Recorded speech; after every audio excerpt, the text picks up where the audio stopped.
जय जगन्नाथ सांग मैंने welcome to my mini blog. आज ब्लॉगटा मु स्टार्ट करछि संध्या बेलठू।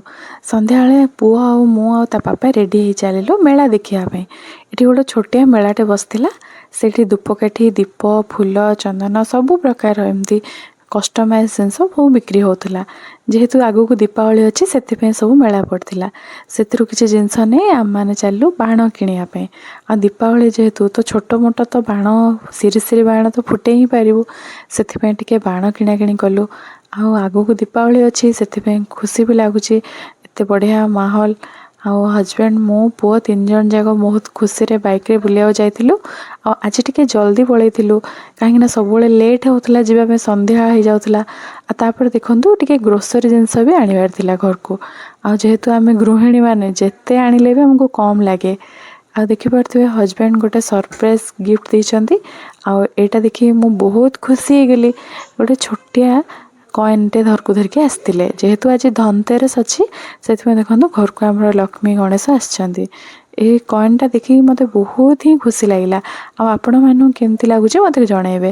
एपट साइड ओम अच्छी आ सेपट साइड देखंतु गणेश आ लक्ष्मी माँ अच्छंती। आ देखंतु तापर तो मोर रुटी बनवार थिला।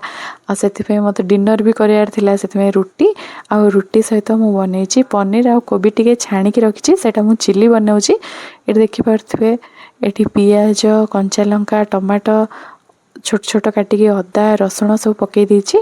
आ टिके कॉर्नफ्लोर को पानी करके सेथिरे पकेइली। आ सेथिरे टिके tomato sauce Schezwan sauce soya sauce सब सॉस मु टिके टिके ढाल दिए। टेस्ट काले अधिक भल पलि आसियो बोली सेथिपे देखि पारथिबे सब पकई सारला परे लास्ट को मु कोबी आ पनीर पकई देली। खाली पनीर कले भल लागुनी टिके फूल कोबी पकेले मते आ टिके भल लागे। कहीं खाली पनीर पनीर खाई खाई केते माने भल लागेनी। सेथिपे टिके कोबी आ टिके पनीर। आपण मैंने तो जानी पार्थ्वे देखिए केमती देखा केते टेस्टी टेस्टी रुटी आ कोबी आ पनीर चिली ता सहित अल्प टिके आचार नहीं जाइए। एतिक आज मोर डिनर एमती किछि थिला। आ नेक्स्ट ब्लॉग को रहली बाय।